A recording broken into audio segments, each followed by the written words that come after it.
Nope. Podcast has started. Yep. Can't do what you do to Marty to me. Hello, everybody, and welcome back to DevHeads. My name is Nick Calandra, the creative director at Second Wind, joined by Tina, Mikey, and today our special guest is Lianne Papp, executive producer of Turtle Rock Studios. And today we'll be talking all about what an executive producer does at Turtle Rock, what she's been up to at Turtle Rock, and a bunch of other game dev stuff like Wrangling Nerds, because that's the title that Mikey gave me. I was very happy with this title. I think Wrangling Nerds is a perfect way to describe production. But let's see what Lianne thinks before I pontificate on that. Lianne, does that sound accurate? It is. It's fair. I think I've also described it as being a kindergarten teacher or wrangling chaos or wrangling cats. I know Tina used wrangling chaos as well, which I think is like very astute, very correct. But honestly, the way that I view production is we are facilitators and communicators. So I tell people, if all y'all could communicate, I wouldn't have a job, but you can't. So here I am. So I do a lot of translating for people, whether that's like expectations or making sure that goals are clear between multiple groups. And so, yeah, I think translator is another like really good term for that. Go ahead. Go ahead, Tina. I just wanted to back up a little bit and say that I am a huge admirer because one, like, let's make it very clear, you're an executive producer at Turtle Rock and you've been there for 11 years. That's right. Yeah. 11 years last September. So for those that might not know Turtle Rock, what games have you guys worked on? Well, you might have heard of Left 4 Dead. But after Left 4 Dead, we did some VR titles as well. We did Evolve. So that was an awesome project. That was actually the project I joined Turtle Rock during. They were mid-development when I joined. And then we just recently did Back 4 Blood. And then I can't talk about what we're doing right now. When you joined, what level were you when you joined Turtle Rock at Evolve? So when I joined Turtle Rock, they were a little over 50 employees, and they weren't really big into like title seniority. There weren't really leads. Like it was a small studio that was on a rapid growth trajectory. And it's really funny because I was actually looking for a job at the time because Timegate Studios, where I was at before, had gone bankrupt. And so I was looking for a job, and I think, Tina, you know how hard it is to look for a job in production. Turtle Rock Studios was my 47th job application, and I actually applied for the position outsource manager because at that point I was just like, I need a job. And so I did this interview, and I was talking to a programmer and a producer, and they were digging into my background because I went to school for engineering. I worked as a software engineer for a little bit, but then I found my passion in project management. I just really loved seeing the pieces fitting together and working with people. And so they were like, okay, we want to chat with you. We want to bring you in. And I interviewed with a ton of different people. And like a week later, I got a job offer, which is really cool. And I actually had to say to them, what's my title? I had no idea if I was coming in as an outsource manager or producer. Yeah. And the response I got was game producer. We don't really care about titles here. If I had it my way, we'd just be called game developer. Wow. So I started as a producer, and my initial focus was to work with the engineering team because the engineer I interviewed with was acting like both lead programmer and producer. So he's trying to do all this project management. He was trying to interact with 2K, our publisher at the time. And it was too much. Chaos. And so I was kind of thrown directly into the fire. I had to ramp up super quick. But I started as engineering producer. And then just shy of the 2-year mark is when they made me EP. Wow. Yeah. Well, wait, hold on. You were there for 2 years. Yeah. And then you became the executive producer? Yes, that is correct. So she was doing the executive producer stuff, right? Like working with the publisher. It's exactly that, Tina. I think a lot of people ask like, well, how do I get the promotion? Or sometimes I hear people say, well, when I become a senior, I'll do that. And I'm like, we give promotions to people who are already doing the job.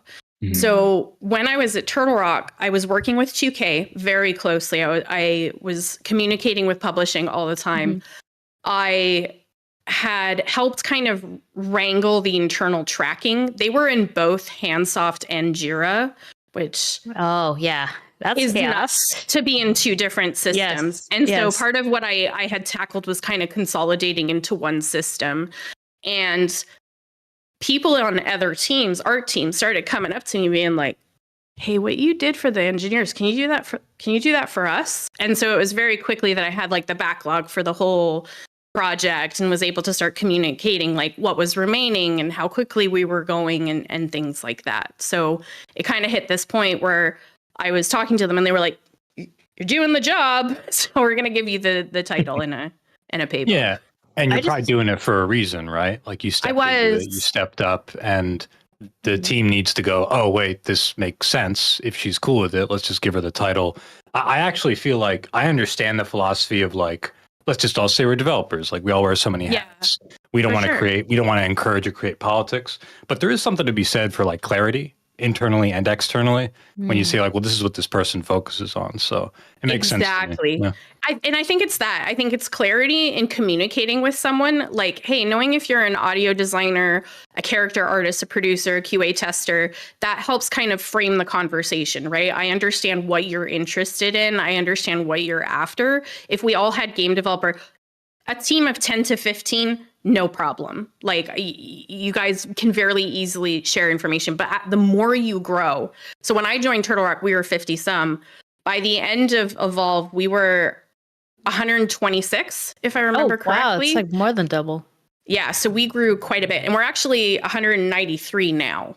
So we kind of just keep growing, and as you grow, you have to change your structure. You have to have more clarity, and you also have to introduce people who are professionally accountable for aspects of the game and the team. And that's when you have to start introducing leads, directors. Like you kind of need that, because it's easy to say, hey, we're all on the hook. If the ball drops, one of us will catch it. No. If there's not one person responsible, that ball's going to drop. Yeah. Yep. That's amazing. I just wanted to say how rare it is to see someone like you at the top. I can probably count on one hand how many executive producers I know that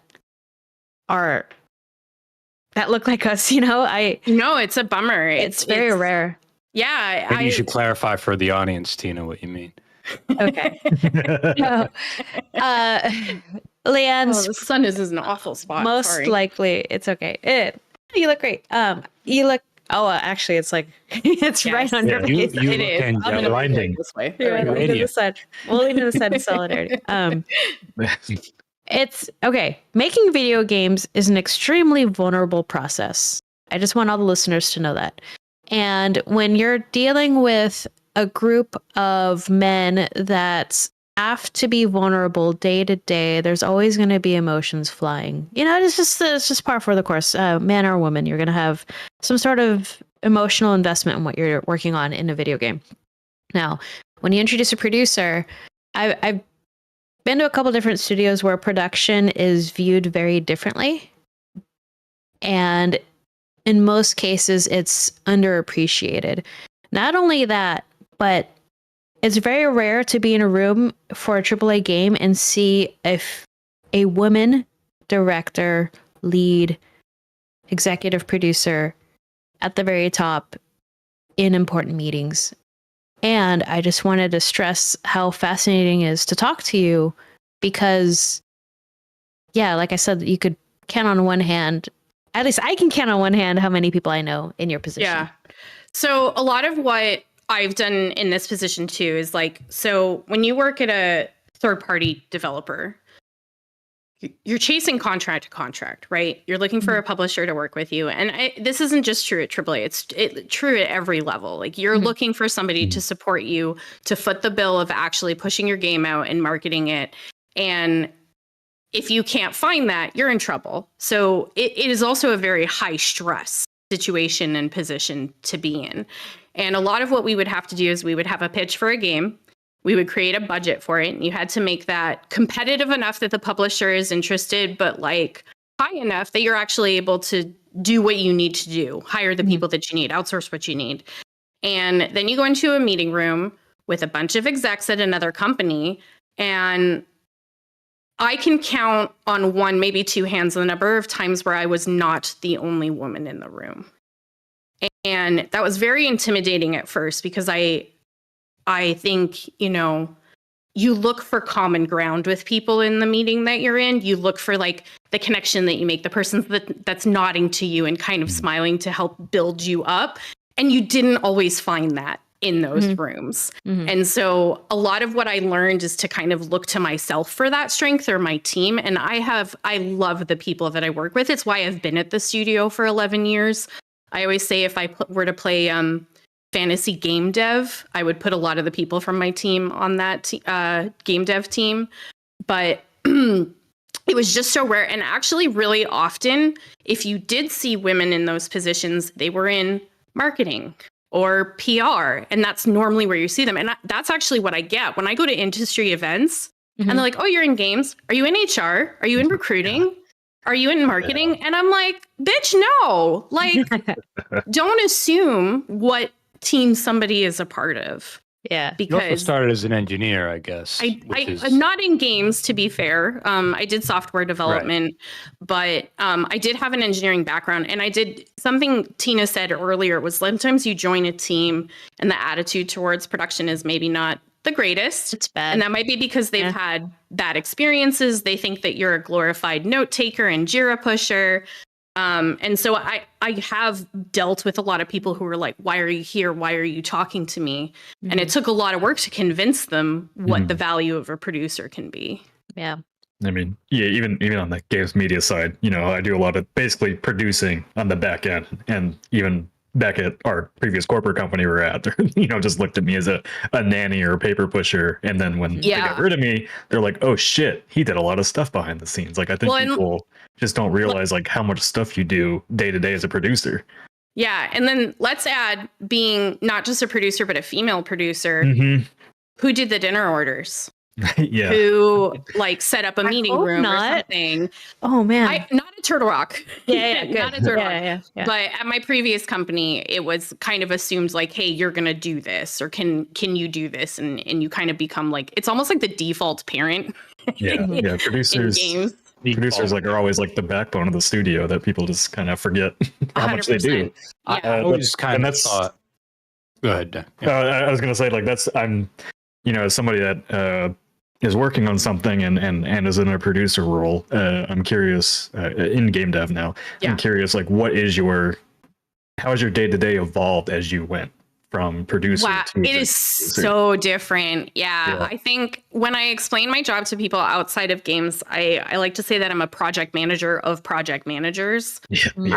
So a lot of what I do is like before you would come in, you would look and see if like QA reported any like ASAP blockers that you had to communicate to the team. You were maybe checking up on how the goals of the team that you were producing are doing for the next milestone or next sprint or whatever structure that you're using. A lot of chatting with people. I was in office before. We're primarily remote now. So back then it was like walking around the office just trying to hear if there's any conversations you can jump in and help correct things or lower any kind of panic or misunderstanding.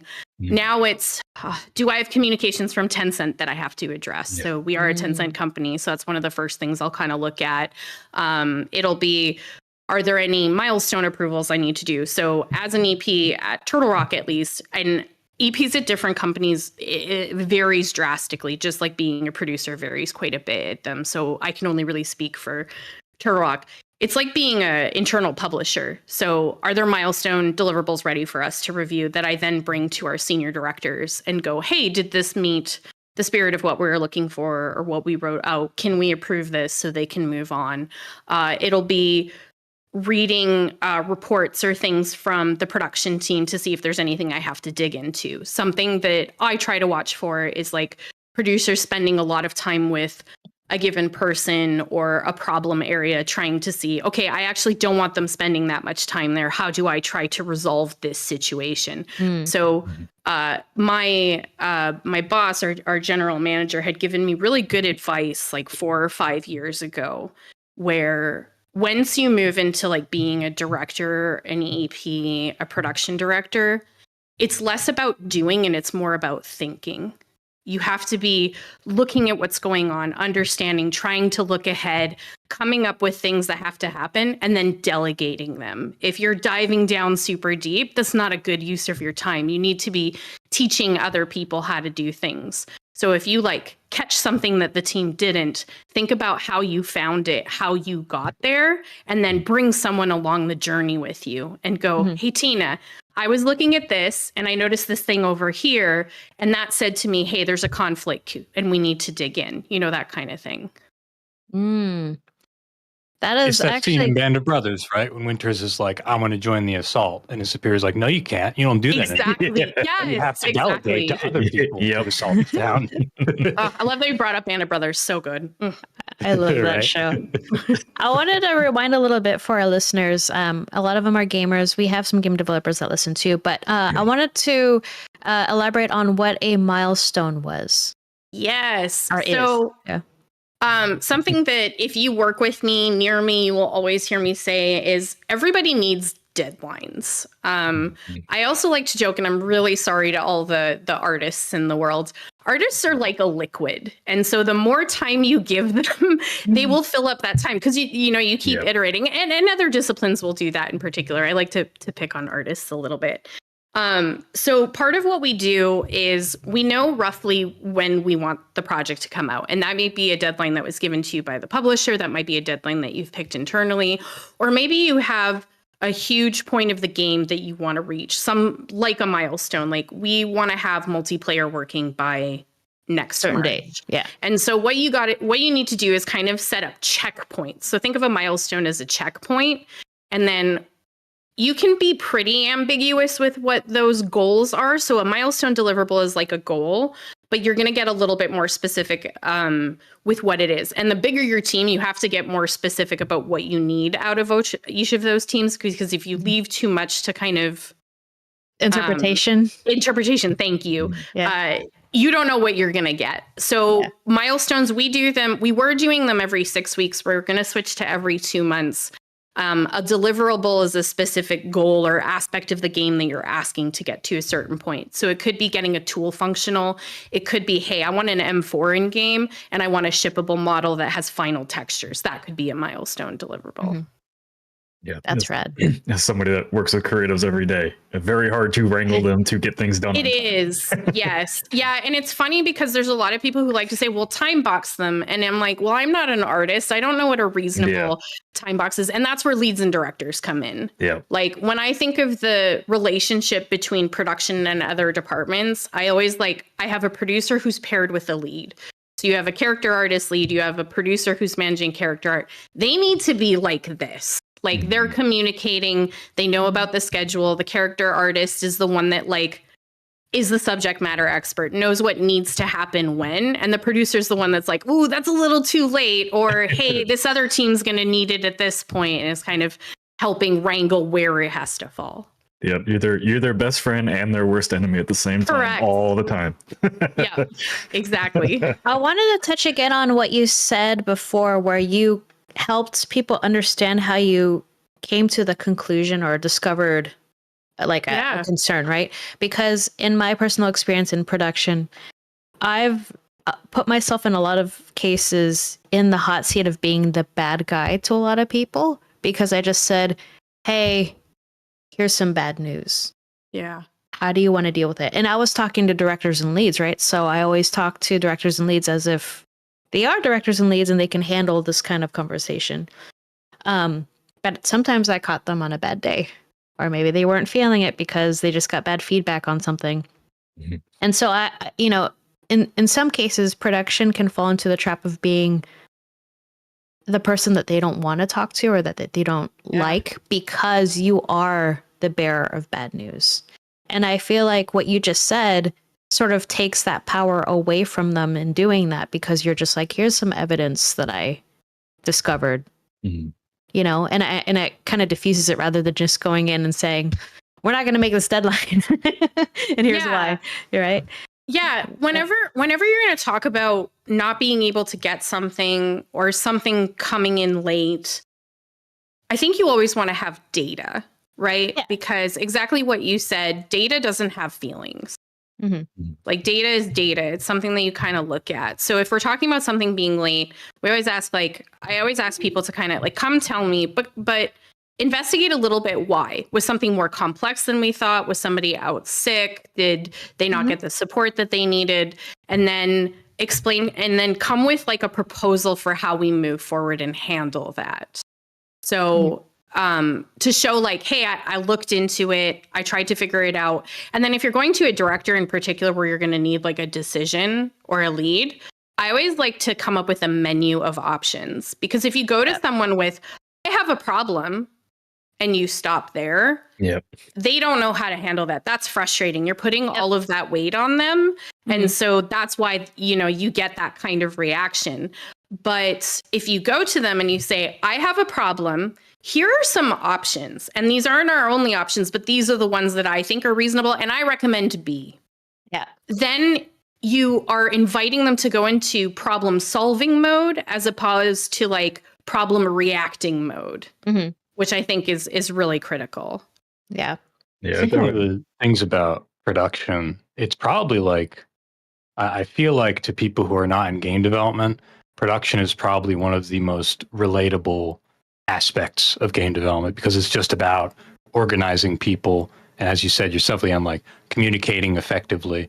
And what you just described, I feel like, is the way that people need to act and behave and principally, like that's a principle you need to carry into the workspace in order to get stuff done efficiently by saying like, hey, problem solving, here's all the solutions. What do you guys think we should do?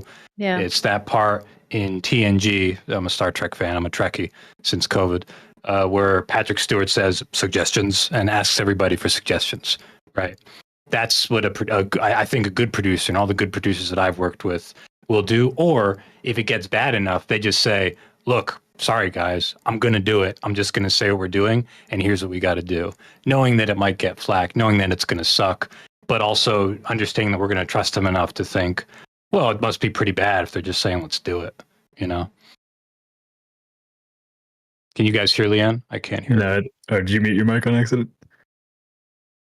No worries. Oh, no. Uh-oh. For those who are not watching right now, Lianne's just fixing her microphone. She just gave us a reassuring thumbs up. And since people asked at the start, Jay is traveling. That's why I am subbing in today. I am not replacing him on this podcast. Are people speculating already? I don't know. I mean, I haven't looked at the Discord yet, but like, where's Jay? Well, while Lianne gets her stuff ready, we'll let you know when we hear you, Lianne. I feel like I've done as a designer. I feel like I've only as a designer in like AA. I feel like a lot of people in AA and indie, like you end up doing a fair amount of production, but it's not very organized. I ended up becoming like extremely grateful for Jira once we started using it. I've heard a lot of people shit talk Jira, and I get it. Like there's stuff that maybe you don't really like about Jira, and nobody likes to have a tool that might not totally fully understand some of the challenges that you have, right? Because Jira can be misleading as far as an estimate goes, or as far as setting the wrong expectations. But that's the thing you resolve with your team and with your producer. And also, like I promise you, from the Indian AA space, using task management is like so much better than just everybody doing whatever the hell they want. Yeah, okay, got it. Sorry about that. I don't know what happened. I do want to add that. Okay, so when we're talking about production, Mike, just for our listeners, I know that when you're hearing us talk about production, it sounds like anybody can do it because it's like, oh yeah, problem solve, or like figuring out deadlines. But there's a lot of nuance that's not really expressed very well a lot of the time, because you have to have game developer experience to be great at it, right? Like if you don't understand what someone's working on and you just make a deadline, that's not gonna ship a quality product. Like and we've talked to teams that are very small, like what's the name of the group of 4 guys that made the shooter that has like Trepang 2? Trepang 2. There's 4 guys. came together to make a shooter. They didn't have a producer, and when I chatted with them outside of the podcast, they said, "Oh yeah, we were like crunching nonstop, and we were kind of like working on top of each other." Yeah. So I just wanted reasons for crunching, but yes, no, I totally see what you're saying. Yeah. Continue. Yeah. But Mike, like in your position and being able to like produce, it's because you have the knowledge and understanding of how certain teams come together to make a feature, right? And that's what you talked about too, of like people have to come to you as a producer and trust you. And so if you don't have that experience, like it's kind of hard to trust. Like, working in the media background, and you experience this too, I'm sure, at IGN or whatever, or One Up, but like executives pull you into a meeting and they have no idea how a news cycle works or how the quarters work or embargoes work for games, and it's like, well, how am I supposed to trust you to have my best interest in heart? So like, I would imagine I think it's important to recognize that anything can be learned. I think that's something that we often have to remind people when we're like interviewing someone who maybe doesn't know a particular tool or a particular language. Like anything can be learned. We all start at zero, right? Yeah. Like we learned along the journey to where we all got. And what I always notice with people that really thrive in production, I think anyone can learn how to do production, but the ones who really thrive, they're the ones who are organizing their friend groups. They have spreadsheets at home tracking their game library. They tell you what's in their pantry and when it's going to expire. Like that kind of passion for organization and like color coding things, I think is that little oomph. Yeah. Oh, no. Did Lianne freeze for you guys? Oh, no. I don't hear her. Oh, no. Yeah, we don't hear or see you, Lianne. Just a heads up. I'll DM her real quick. Okay. Yeah. I would say production's two people skills. Very important. Well, that's true. Yeah. If you're an introvert and you're just like, we got to work on this thing. Yeah. You again, Lianne? You want to try speaking? Yeah. So I jumped out of the stream and back in. Yeah. You're good. You're back. We got you. Yeah. I will be throwing this laptop out after this. Sorry about that. Gotta get that gaming PC. Oh. We have I have a gaming PC. My husband and I both work from home, and he's in meetings, and we didn't want the podcast to pick up the stuff he was saying. Gotcha. Yeah, makes sense. Yeah. We do have a question from the chat. Ed Crichton, if I'm pronouncing that correctly, Ed Crichton. He says, "How do you diffuse tension with your distributor when you are not making deadlines and or going over budget?" Ooh, it's a very big generalized question. Wow. Yeah, it is. So I think in this case, I'm going to talk about publishers. So when you're with a publisher and your milestone schedule is something that you both come to together, it's a negotiation. So quite often publishers will have a milestone template and things like particular deadlines that they like to hit that carry a certain amount of meaning for them. And some of them are more confusing than others. They'll be like 80% of game is at this point. Generally, I prefer to default on kind of transparency and openness. If I tell you that I think something is coming, it's not going to hit as hard when it arrives. And so a lot of what you do is just kind of open communication with them, letting them know how things are going. If something's going to be over budget, you kind of have to look at the why, and maybe you're going to propose something that can fall off. Like, hey, this is ending up over budget, but we agree that it's important. Like, let's use weapons as an example. We want to hit 20 weapon models. We want them to be at a certain quality. It's costing more than we thought it would. Maybe we can get rid of some accessories. Maybe we don't have as many different kinds of grenades. How do you feel about that? So it's the same thing as what we talked about earlier with bringing your problem to an individual. You're bringing it to an organization with a sensitivity towards the financial piece. Something that is interesting that I have found in my experience, and I don't know that this is necessarily true of all publishers, but it was certainly true of every publisher I worked with. For some reason, they are much more open to adding money to an outsource budget as opposed to a dev budget. So going to them and saying, I want to get more outsourcers to do X, Y, or Z, as opposed to I want to add more head count directly to the company, was an easier pill for them to swallow for some. And it's because they have different budgets, right? And maybe they didn't tell you what the full budget of one part is. And I think that's the other thing is buffer. you got to try to build in buffer for all the things you don't know. You don't know what's going to take longer. You don't know what's going to cost more. So like when we do our budgets, we try to have headcount buffer, we try to have outsource buffer and time buffer. And you kind of eat into that first before you end up going to whoever and saying, hey, can I have more? I'm assuming going to a publisher is almost like applying for a job, like always ask for like, 25% more than what you actually need. Yeah, maybe. I don't know if we've ever really done that. I think you have to be careful with that because if they think that you're being ridiculous, then it kind of puts any requests or conversations you want to have in the future in a particular light where they're approaching you. Like you got to build trust there, right? Yeah. Like they have to feel that you're being honest with them and you have to hope and trust that they're being honest with you as well. And then they probably go, sorry, Tina, they probably go the outsource route too because a lot of that's international. Yeah. I mean, I'm not going to lie. Like it's way cheaper to get some stuff from overseas than somebody that's based in North America. Like development now in particular is very expensive in the US in particular. And by expense and budget, it includes, like their salary, if there's any sort of like bonuses, if there's any promotions. So, when you're saying like we need an artist to make 20 weapons, one artist can't do that within a reasonable time frame.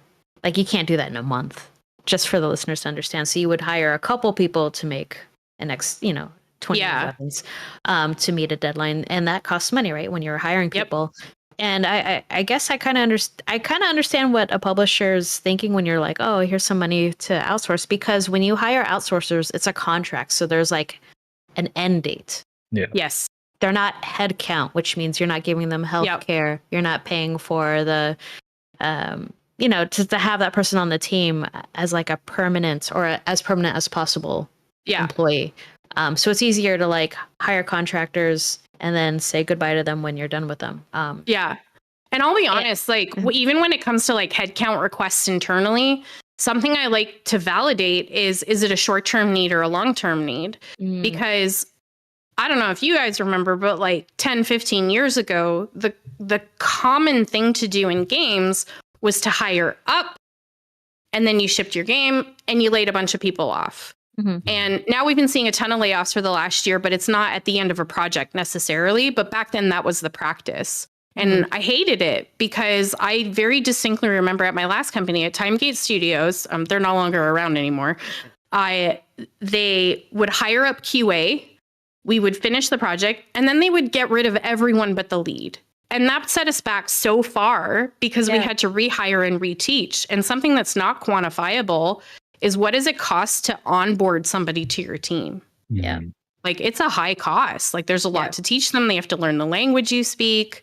And so we were always doing that with our QA teams there. And I didn't like that. So when I was at Turtle Rock, and one of the things that I manage is our staffing schedule. When somebody comes to me and says, I need a person, I'm like, well, is that a short-term need or is it a long-term? And one of the questions I'll ask them is, okay, let's think about post-launch. What is this person doing? Are we keeping them busy? Because what I don't want is a bunch of folks that aren't able to contribute at that point because then you can't justify sustaining them. And I'm happy to say that except for after Evolve's free-to-play contract ended with 2K, we have not done layoffs at Turtle Rock Studios. And I hope we're able to maintain that forever. Yeah. It kind of seems awesome. Like the skeevy thing with the QA stuff, especially, places like Activision and all that, is they're not told when they're hired that they're probably short-term. So when those layoffs hit, it comes as a shock. And it's like, well, we never really planned to keep you around. So I like that you as a producer think about that ahead of time, as are they a long-term or a short-term hire? Because that's the expectation of like, you may not be here after, this game ships, just so you know. Well, and you want people to want to come to your company, and you don't want to generate that kind of reputation. Something that I absolutely adore about Turtle Rock, it's one of the things that I love, is we have a lot of people who have left and come back. That is the biggest compliment, I think, to a company, to say, hey, I want to work for you again. And I actually felt that way. I hired a gal back this summer who she worked for me when we were working on Back for Blood and had to leave for circumstances. And then when we had a lead producer opening, she applied to it and she's like, I want to work with you again. And I was like, that just means so much to me that somebody is willing to do that. So I think that's a lot of what's kind of magical about Turtle Rock is people genuinely enjoy working for the company, and the company shows that appreciation for the employees as well. They take very good care of us. Love hearing that. Yeah. That's great. Yeah. Because you don't, man, that's not very common, by the way. It's really not. Just for listeners, yeah. Yeah. Mhm. I have another question that came up from the chat. Yeah. Can a producer move to other industries? Like Absolutely. would those skills work in I'm reading it verbatim. Like would those skills work in like movies or TV, or I don't know, running a restaurant? I'm not comfortable commenting on movies and TV as much because I think what producer means there is very different. But for other industries, like sometimes when I'm really, really stressed out, I'll joke, man, I should just go work on bank software because like for software in particular, very much transferable, right? You're thinking about critical paths, dependencies, making sure that people are working together, defining goals, moving towards a deadline, reporting on how that's going well. Like that's transferable to so many different industries. Running a restaurant, I've heard that's one of the worst things you can do, actually. So I don't know that I would recommend it for anyone. Very stressful. Yeah. But I mean, you're worried about resources, you're worried about dependencies and things like that. So probably. I've met a producer. She worked at JPL, jumped into a video game studio because she was working with engineers on both sides, and then just moved back to I think SpaceX to do cool space things. That's awesome. So yeah, it is transferable in terms of Hollywood and TV and film. I believe some aspects are similar. Like if you wanted to get into animation or producing an effects team, that would make sense. But going from like an executive producer on a video game to an executive producer on a movie is very different. And For I that think person, Tina. Mhm. Oh, go ahead, finish. And then I was No, gonna go ahead. For that person, I'm curious, what was easier for them? Was it working on the space shit or was it working on the game shit? 'Cause I think game shit's harder. I hear all these stories, producers included, but all departments, that video games are harder than a lot But of with those other- space, even- people can die.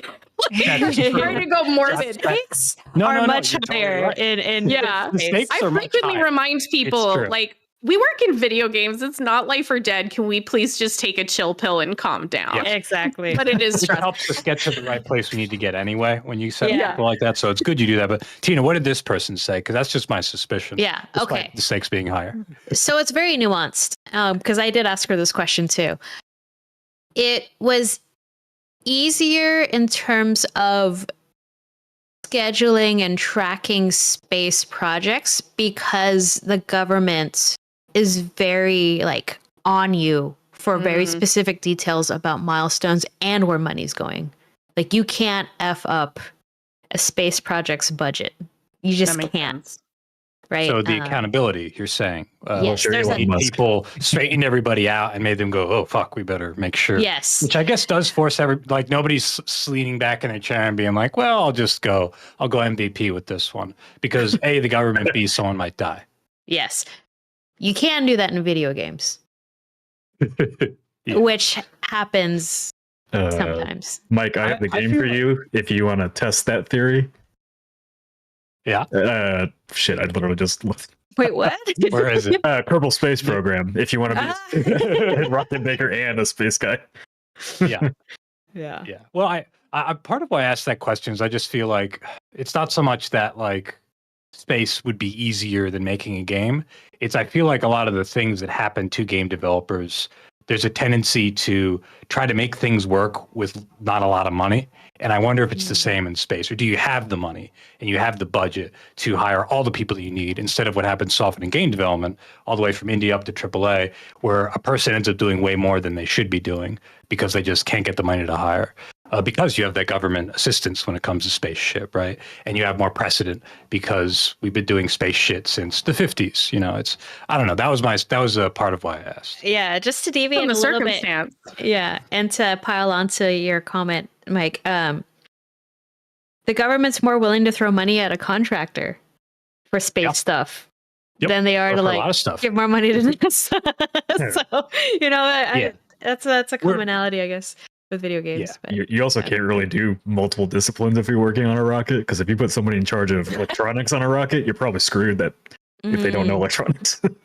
You do Yeah. also have, I guess, you become more, or part of what you're saying is Much more if you're specialized. hiring that person, they're probably pretty damn qualified. Thank you, Eric, Eric's put for those of you at home who are only listening, Eric's put a very helpful visual aid of a rocket on the screen.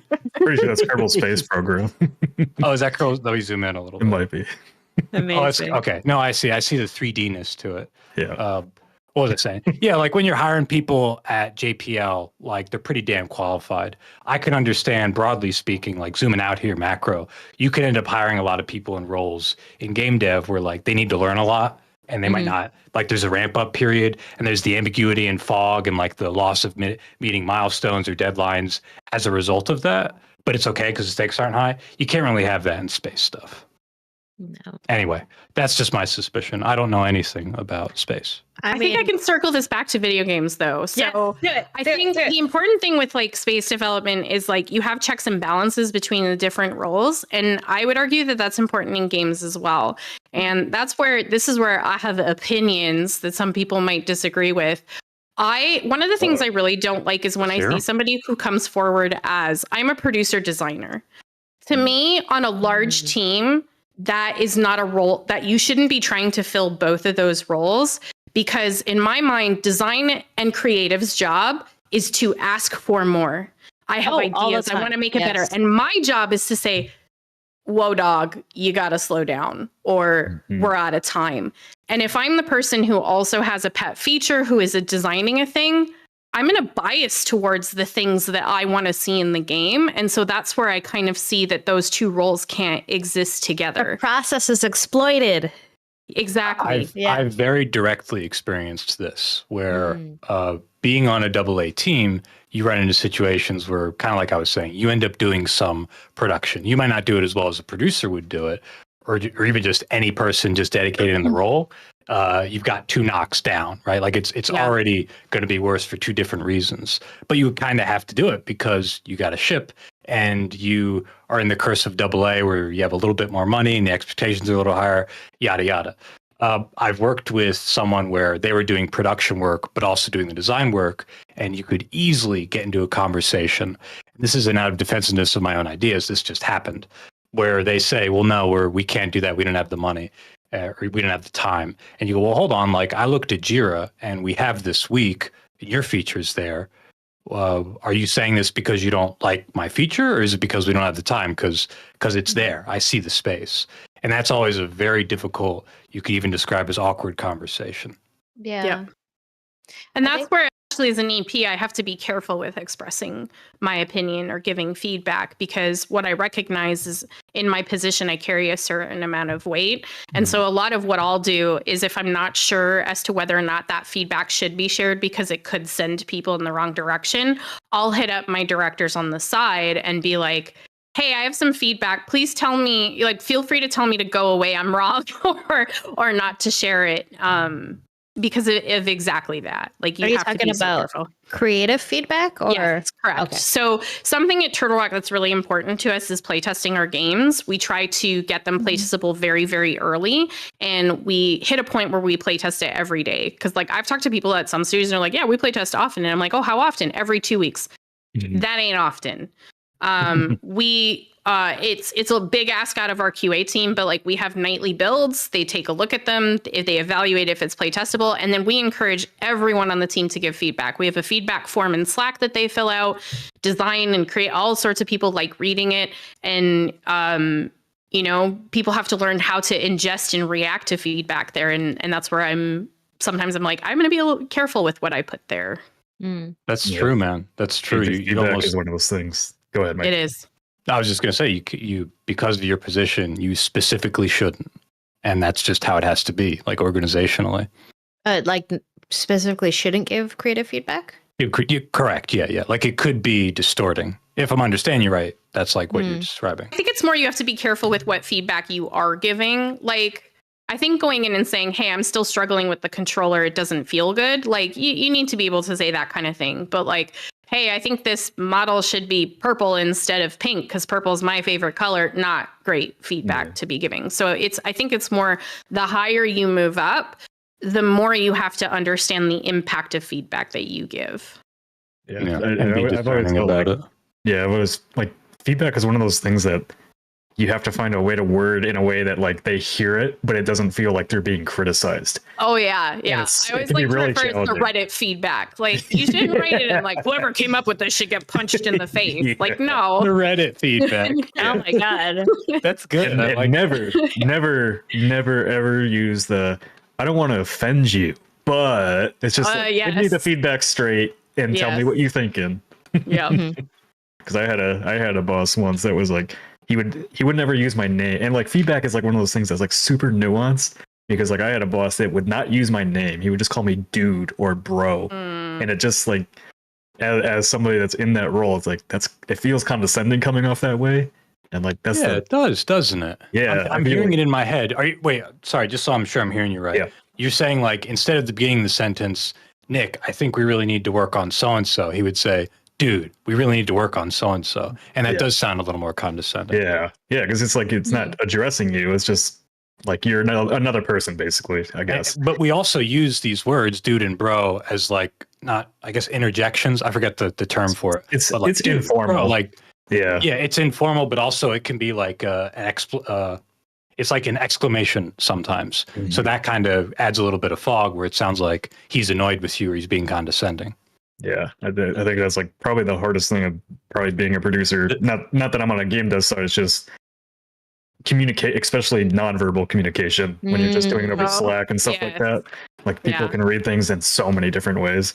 Yeah, I think there's good rules of thumb though. I'm curious what all your guys' rules of thumbs are. Mine's are like the one I've heard is the sandwich. You say the nice thing, like here's what you did really well. I think we could work on improving this, or like, oh, I'm not a fan of this. And here's another thing you did well. I try to do that, but honestly, like it can sound very forced and insincere and like you're being formulaic. So I kind of just do one and one because that's like a quick shorthand of like, I really like this part.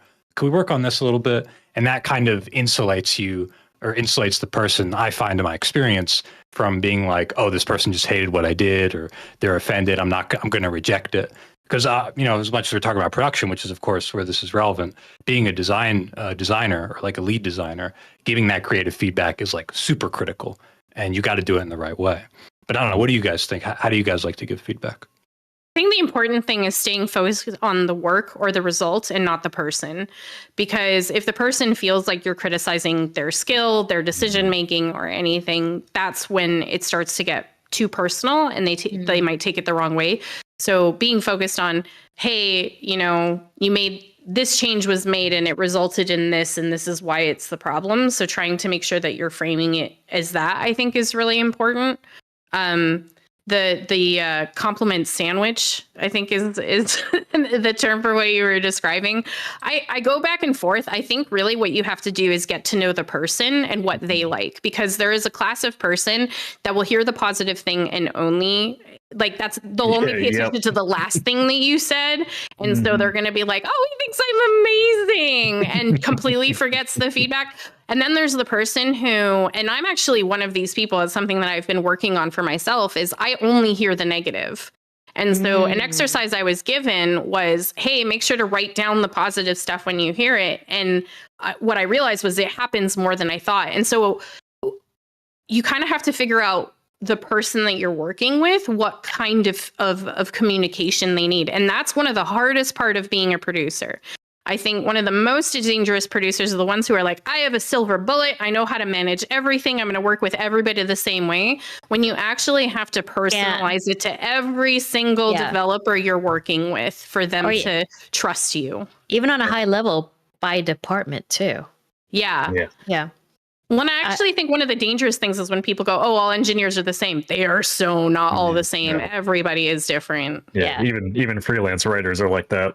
Yeah. Everyone is differently. You don't know if they're going to go on Twitter and badmouth you later or whatever. It's like, even in my experience, like I've always tried to have like calls with people over just doing text feedback because it's so easy to just even though everybody's like, there's no tone in text, there's always a tone in text.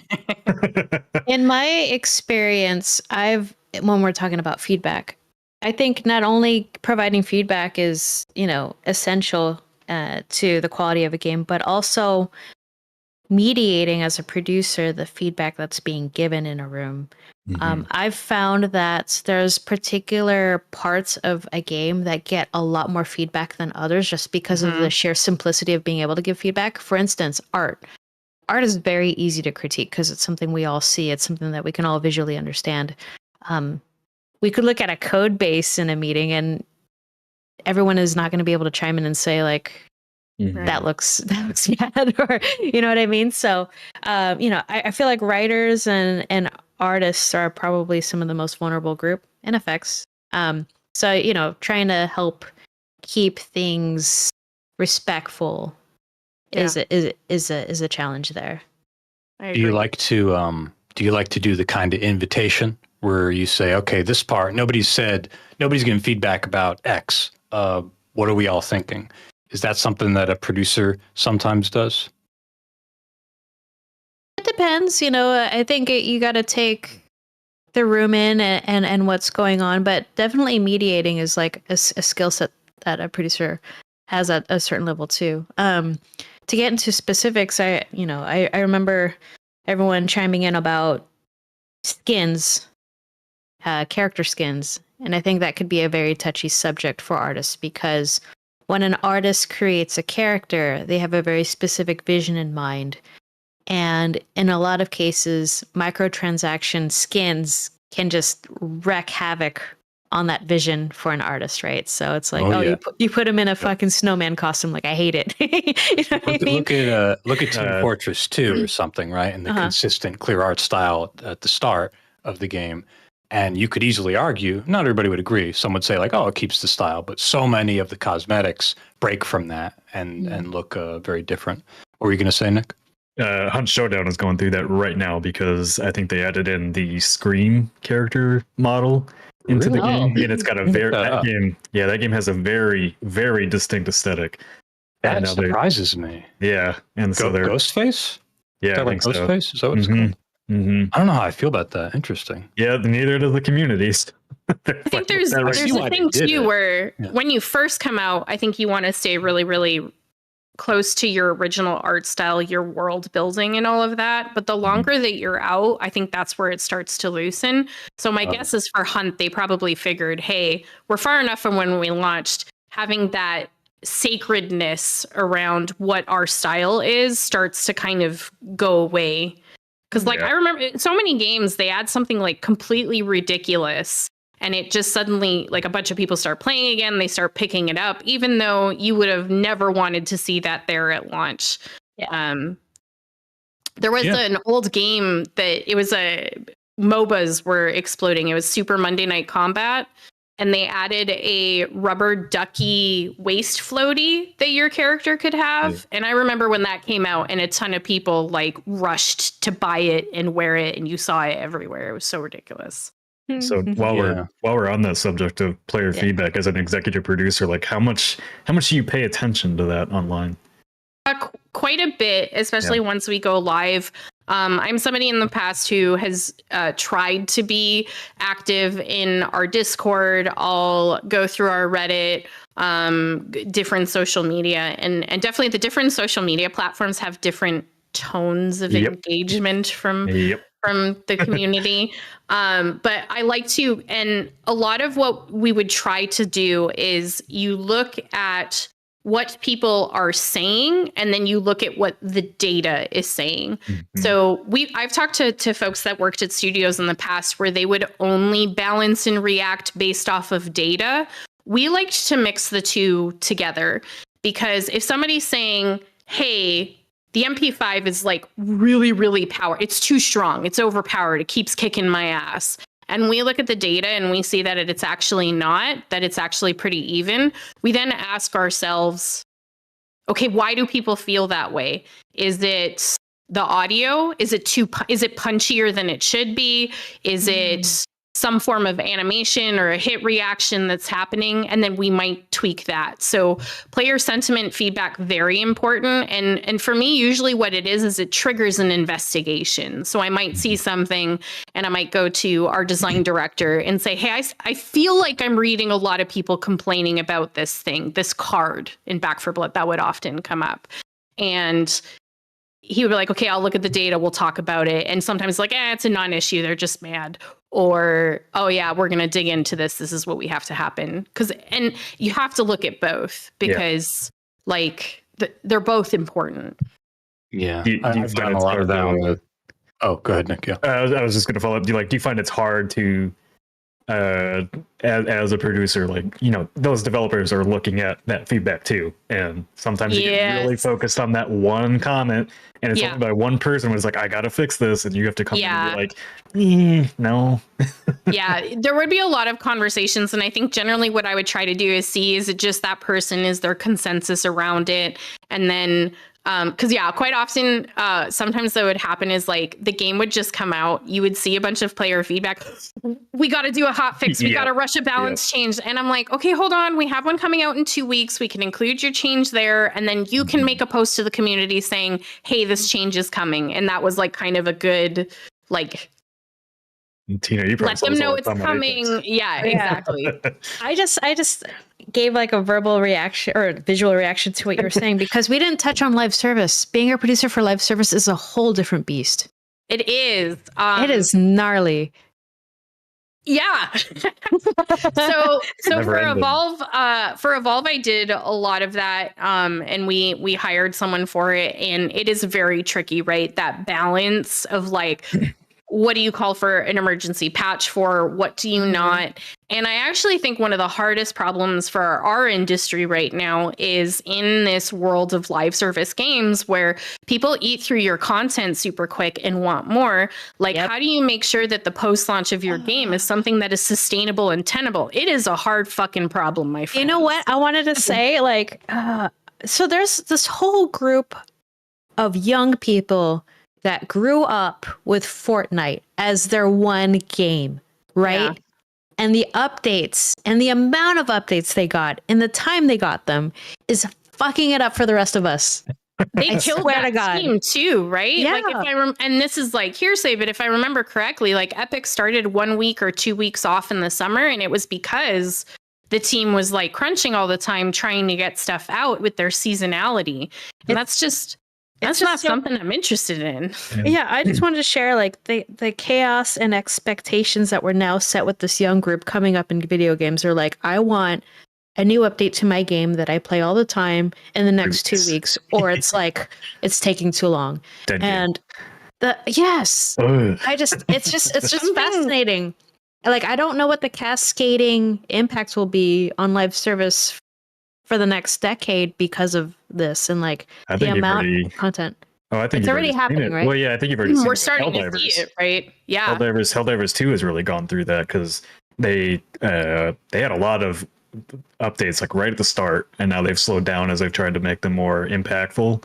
But then not only are they people expecting more content, now those updates are like balance changes are being way more scrutinized because Helldivers 2 went through like changing the stuff where it took the fun out of the game. So then they have to go back and redo that patch to roll things back now while continuing to work on new content. It's like I would be terrified to work. And Mike, you worked on Insurgency too.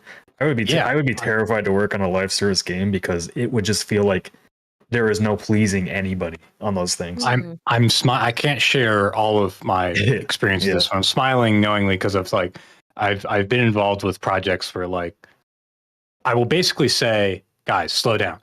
You have to slow down. Okay, you're going to set the wrong expectation.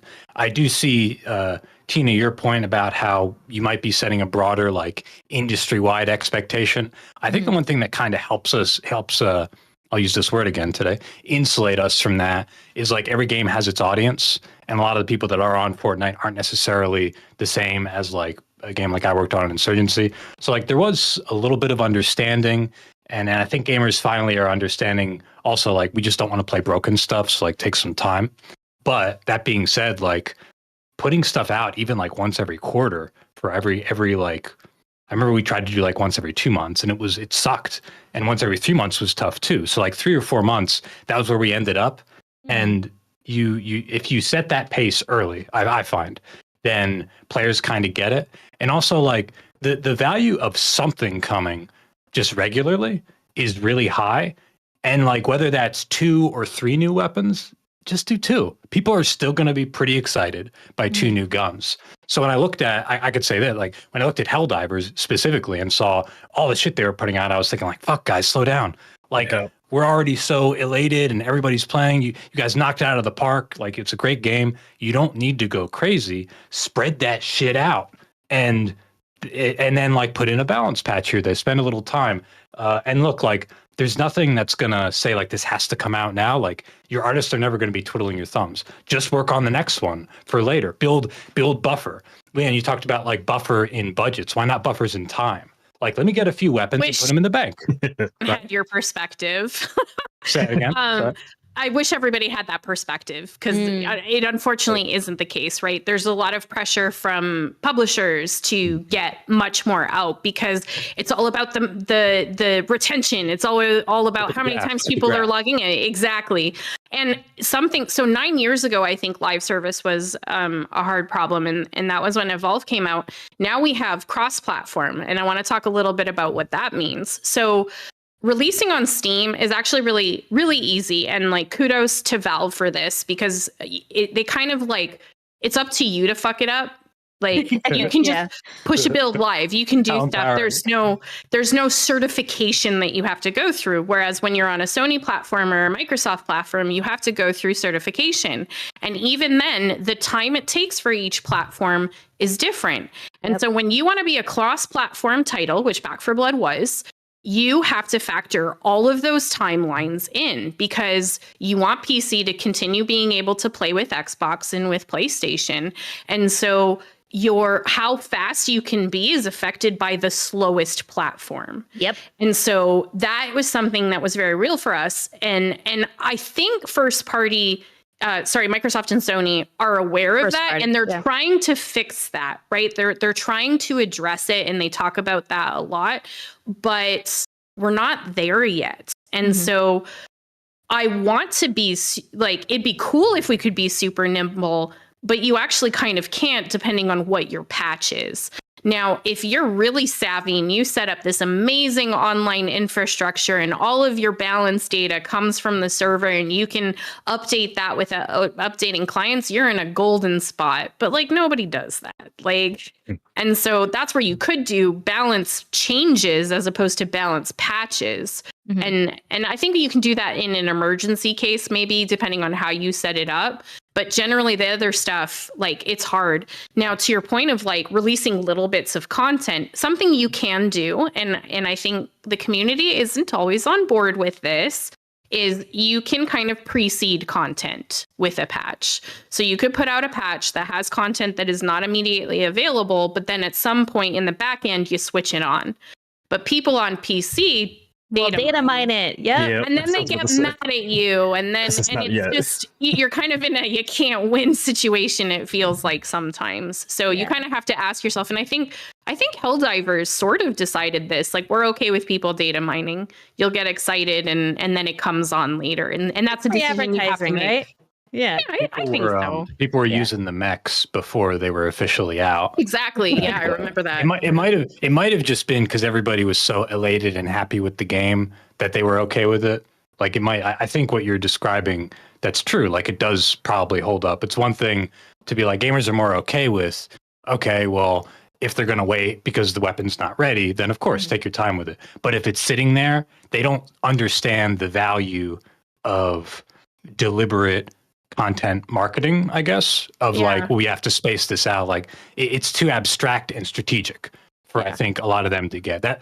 This is a big part of my job doing like the essentially creative direction and content planning for Sandstorm was like, well, every update needs a theme and the weapons play into it. The cosmetics play into it. The map plays into it. And like, yeah, this weapon might technically be ready and shippable because that's just how it shook out. But there's value to waiting to let that stuff all hit at once. And it's value to them. they might not agree, but it's my perspective that it's value to them, to you, listener, that if we're holding on to a little bit of content, it's because if we release it at the right time with the right marketing push, the community grows. And guess what? We get more money to make the next one. So that's the value there. That's kind of funny. I never really thought about it this way, but the game developers have officially entered the game's media market that I work in, where we have to keep content coming all the time, where we watch our audience die and then the website dies.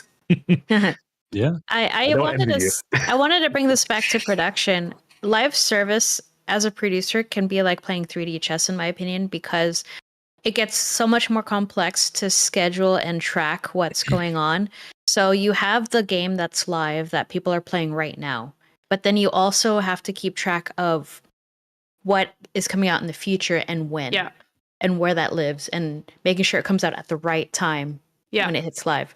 And then in addition to that, you're like, oh, there's bugs in the live game that you need to fix. You need to track that to happen in future patches, which is, it just becomes a lot more jumbled. And in addition to that, like you said, being multi-platform as that extra layer of you're only as fast or as best as the most difficult platform to work on. Yeah. And I won't elaborate more on that on the platform part. But I have a question for you, Tina, and then Lianne. So since Respawn is like so focused on Apex, you didn't, like, you guys specifically just stayed on that project after it released and didn't move on to the next thing. Lianne, at your studio, Turtle Rock, you guys finished Back 4 Blood, and then you're thinking about the next game, because Back 4 Blood, I don't know if it was planned to live forever. I'm assuming not. I'm assuming you guys had a roadmap that you wanted to get through.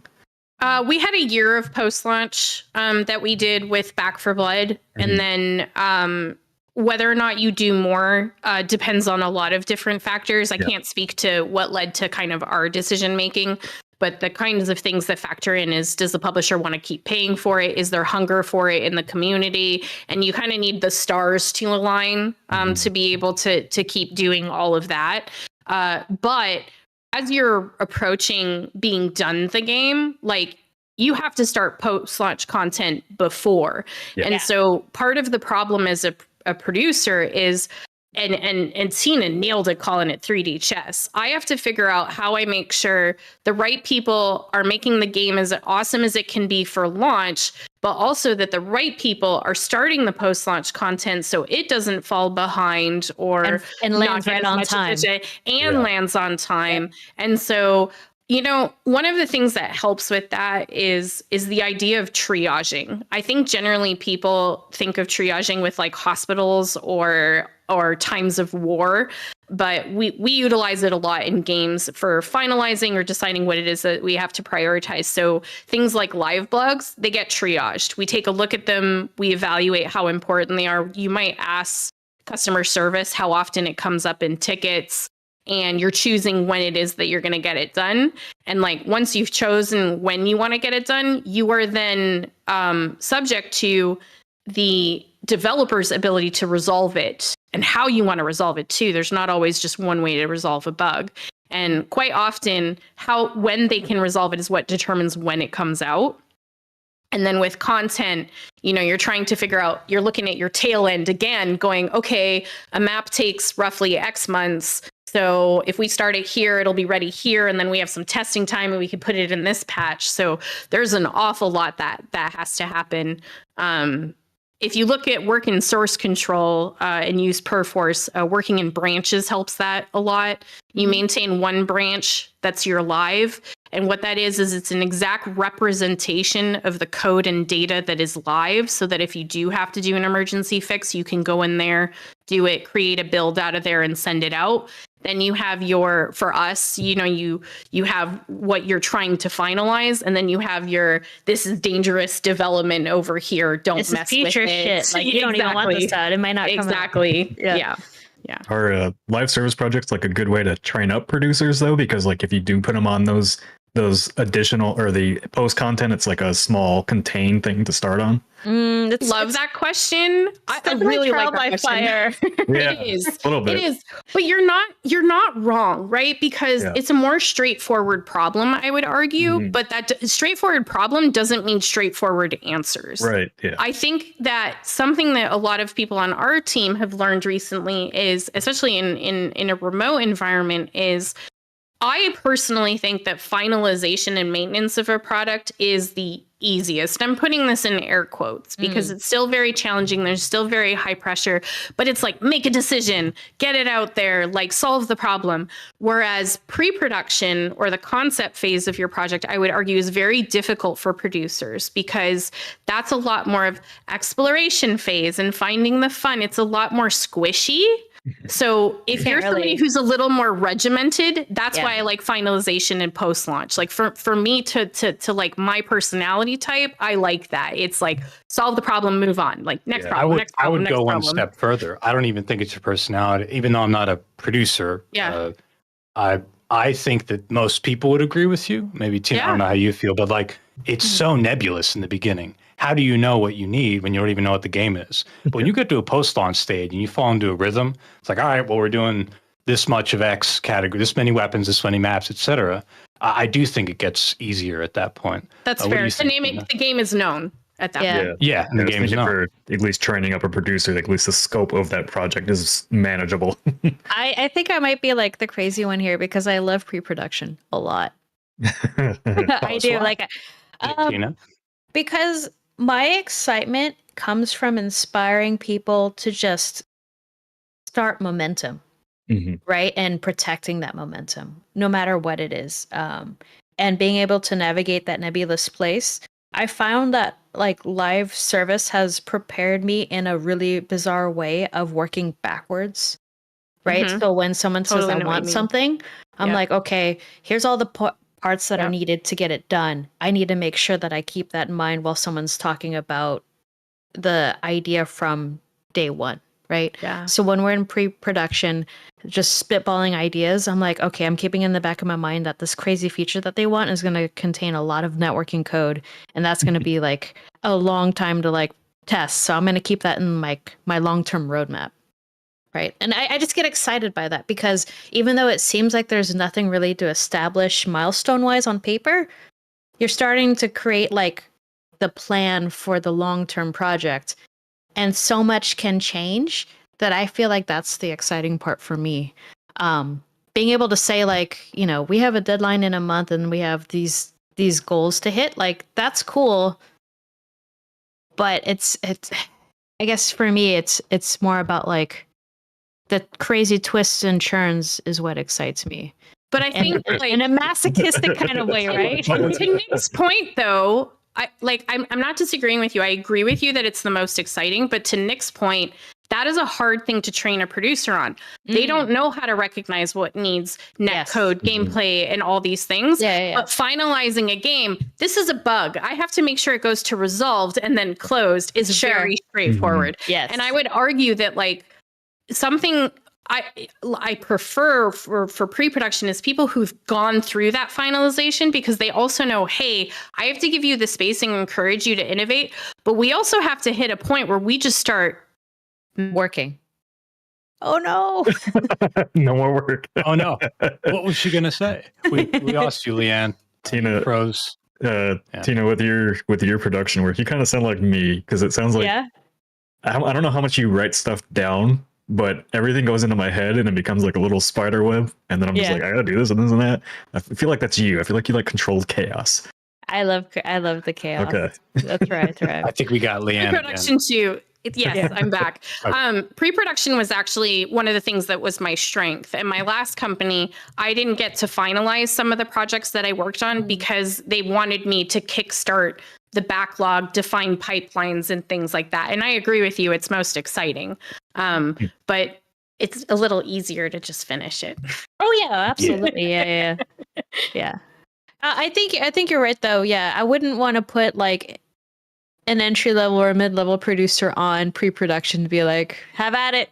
Exactly. Let us know when we're ready to ship. You know, like that's not fair. But yeah, I think you're right. Yeah, I wouldn't be as excited by the squishiness if I didn't know what it took to get something out on time. Yeah. I like squishiness as a word to describe it. That's a good one. You mean for this, like the nebulous, the word nebulousness of like, Exactly. it's just soft. It's just like, what is it? We don't know yet. Like, let's figure it out. It's One of my favorite but least favorite questions that I've heard from a publisher before is, when are you going to find the fun? That's like being asked in games media, how do you get to 10 million views? Yeah. If I had the answer, I think we'd already be there. If I had the answer, I'd work as a consultant and make shit tons of money working for different companies, telling them how to do stuff, you know? Yeah. That's always fun getting like, how do you get to this exact thing? And like, I wish we all had that answer because we would all be millionaires. Yeah. I'll tell you one. This is like sort of related, but like talking about pitches and stuff. One of the worst comments or questions you can hear during a pitch that is, I didn't get this, but I've heard of this, and this is real. Is this even a game? Yeah, pretty bad, right? Anything could be a game. I'm seeing 3 cringes. Oh my God. I think I would like just put my head down and run out the door and never come back. Yeah, but you can. And here's the thing about pitching: you just can't. You have to be confident, and you have to look down and say, like, well, no, like you believe in something. That's why you're here pitching this. Don't let this fucker intimidate you, whether they're doing it deliberately or they're being insensitive or they're just tired, they're having a bad day, or they want to get to business. It doesn't matter. You have to believe in it. Do you know if this example, was it like a VC person or was it an industry person? Because that is very important to me to understand.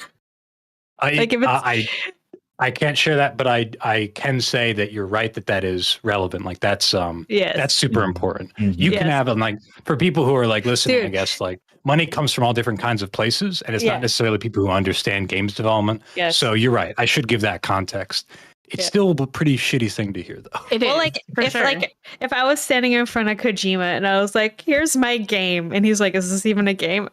and he's asking that, I would that would be. I think I would also die. I would just go like, "Okay, that's it. I'm good." I mean, you could. Right, I love work in another industry. I love Death Stranding, but you could be like, "Is this a game?" Or is it? Yeah, exactly.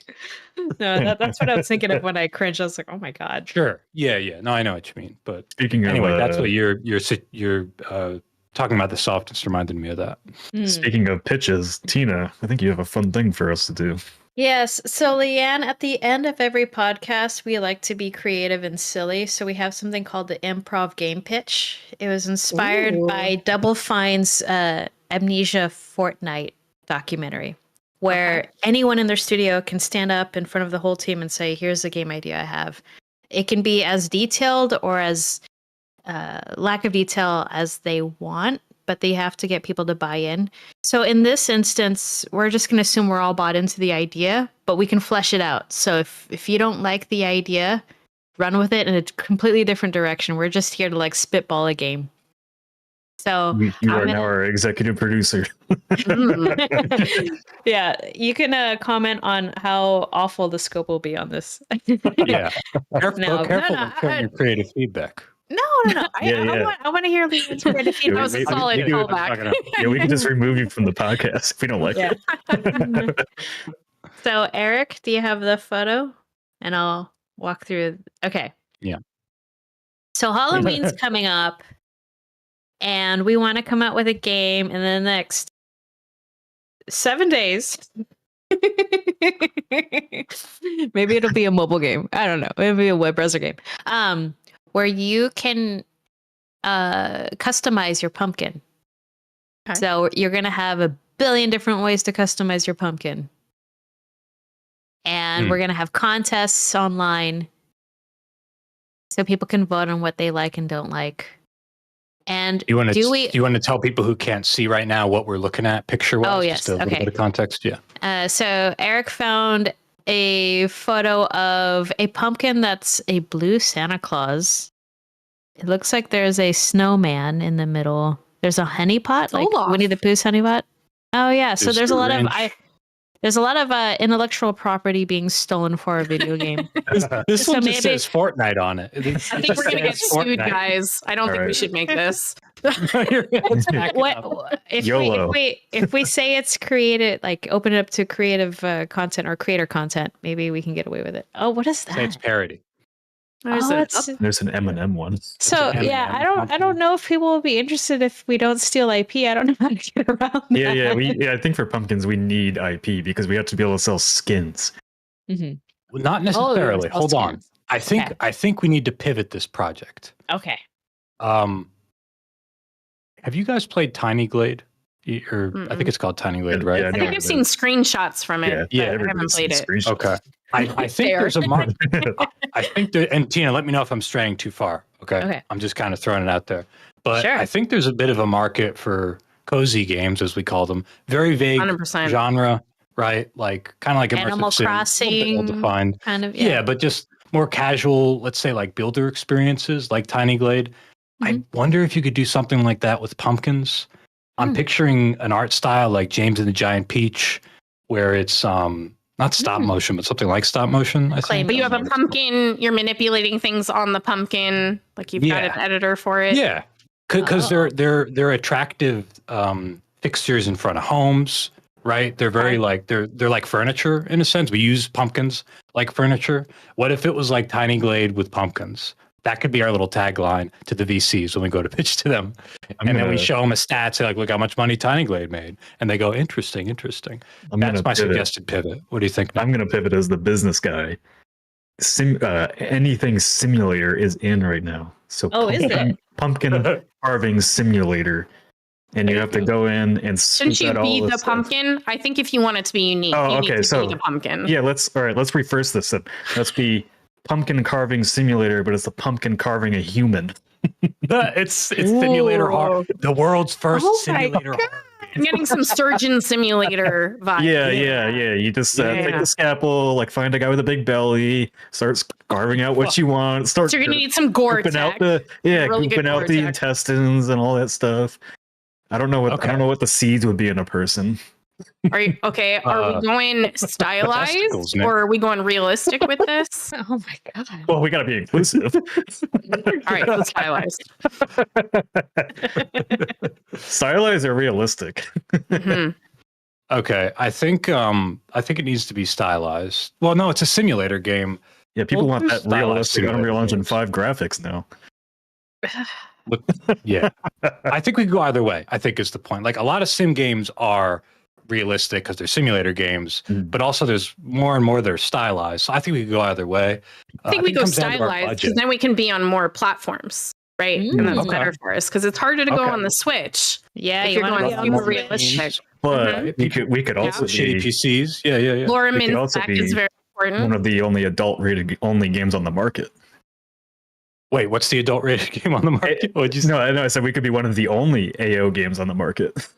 Oh shit! Oh, with but all then the you gore? won't be on any. I don't think you want to strive for that.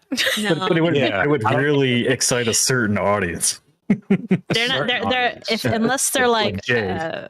they're whales. I don't think you're gonna. Yeah, make that's not money a back. high-paying niche. Yeah. I think I'm enjoying the pitch so far. Hold on, just let's review. I'm not saying we should stay here, but this is a pumpkin carving simulator horror game that's an adults only rating where you are a pumpkin carving up humans. Yeah. Am I tracking so far? Okay. Oh my god. Could you go on, Nick? Sorry. That's about as far as I've got. I mean, we're not gonna make any All right. money on What- this. What are the other tools that you would give a pumpkin to carve a human? Well, We if need we're going guns. Stylized. We need guns. What are we going to do with guns? Carve a Well, person. I mean, yeah, if you use a 12 gauge, it's blow a big hole. Sorry, my whole history is all shooters. I can't get Yeah, away that's from right. guns. Yeah, you should be totally on board for this concept. You're carving up humans all the time, and Damn right I am. Just so you know, Lianne, like 70% of our pitches, 70 to 80% devolve into violence because we're all shooter fans. If wait. We can make the humans zombies so it doesn't feel as bad. Your pumpkins carving up zombies zombies. That might cause Okay. problems with some markets, though. Yeah. Okay. Well, do we Wait, have yeah, a different 'cause creature China- we can carve up? Wait. No, there are 'Cause rules. Yeah, China doesn't allow zombies, right? Is that right? Yeah, you have to be careful with the particular kind of gore that you do. Oh, Yeah. I want to say for some markets, you've had like games have had to do like green blood instead, and it's not blood then; it's something else. Was that Germany? No, that wasn't Germany. No. I know in Japan, we had to do changes for Back for Blood for Japan. Mm. Yeah. Do we have another creature that we could carve up that's like more palatable? If we're going for a broader spectrum, what would the sub creature be? The Pygmy hippos. Very specific. Pygmy hippos. Hold on. She's talking about the hippo from the Moodang. Moodang. Moodang. You want to carve up Moodang? Cute little hippo? Wow. In this whole time, she's been looking at us like we're unhinged, but she's over here wanting to carve up a beautiful little. Look at this hippo. You There's can't a carve that problem face here, up. Tina. When we get the guns in, which we now discovered that we need, most calibers are bigger than the hippo itself. You're not going to be able to carve anything. No, I don't think we should do this to Moodang. No, I think we went down the wrong direction. Trophy hunting. We gotta pull back, guys. You're right. Yeah, we gotta go back to humans. Humans is Please more pull us You back. can't do animals. This is what I'm It has to be talking about. Producer moderating. That's great. Okay, so it's stylized. It's humans. We're leaning in. The humans were serial killers like Dexter, so it's bad. They were bad guys. It's fine to carve them up. Okay, so we're going to need a bunch of narrative because people are going to want to understand why it's okay for that human to be carved up. We're going to need stories for all of them. And they have to be real bad guys too. They're murderers. And they kick puppies. They, they shot just terrible people. They murder pygmy hippos. So we have all that. Can we talk a little bit more about like outside the core loop? I think we know Surgeon Simulator. We could take some there, but like, what are we working toward? We have some narrative. Here's the question I like to ask. What is hour 1 and hour 10 and hour 100? How do those all look different? Hour 100. Oh my God. Yeah. So, well, if we're gonna have an end goal, we've got to like set up a competition. The pumpkins are seeing who they can carve up the best. Oh yes, I like that. Oh, community vote. Yeah, community vote. I like that. And then, but there's like more intricacies you got to think about because you earn pumpkin pumpkins. Pumpkin seeds. Well, pumpkins, when you carve a pumpkin, it just has goop inside. Humans have like bones and all other stuff that you got to get to the goop. Well, so what do you do with there's the also bones? a cooking component to the game. Baking the giblets. Go on. Yeah, we also can make Are we making soup? Yes. Bone broth. Yeah, we're gonna teach you how to make bone broth and the health benefits. Okay. Is it? I guess they're bad guys, right? They're murderers and puppy kickers, so we can eat them. And we're pumpkins, so it's not cannibalism. Correct. That's true. Yeah. Okay. We're in the clear. My God. Okay. So you're trying to make the perfect human dish. That's the progression. Like you're working toward that. Pumpkin Thanksgiving. Thanksgiving. That could be the title. So, You're preparing. We've gone from going from artists to straight up eating people now. I'm really into cooking simulator games. I don't think there are enough that are good. So, have you played Fast Food Simulator demo recently? No, I haven't. I'll send you a link. It's pretty cool. Nice. Yeah. I thought about trying that with the second win team, but I can only see chaos happening. So we should absolutely try it. No, do it. You should do it. Sim games are super fun now. Yeah, I'm so happy with that genre's innovation. It's really. I was playing Contraband Simulator recently, and it's wild. You like get into shootouts with terrorists, but you also are checking people's documents. It's crazy. But anyway, what the back heck? to the pumpkin. Yeah, it's cool. Where were we? I want to know. I want to know more about the main character. Like, so you are pumpkin. Yeah. How? Yeah. Why do we need to know about this universe where the pumpkin can? I think we should be inspired by Nightmare Before Christmas, right? Like the Pumpkin King. The story. What was the Pumpkin King all about? Jack Skellington.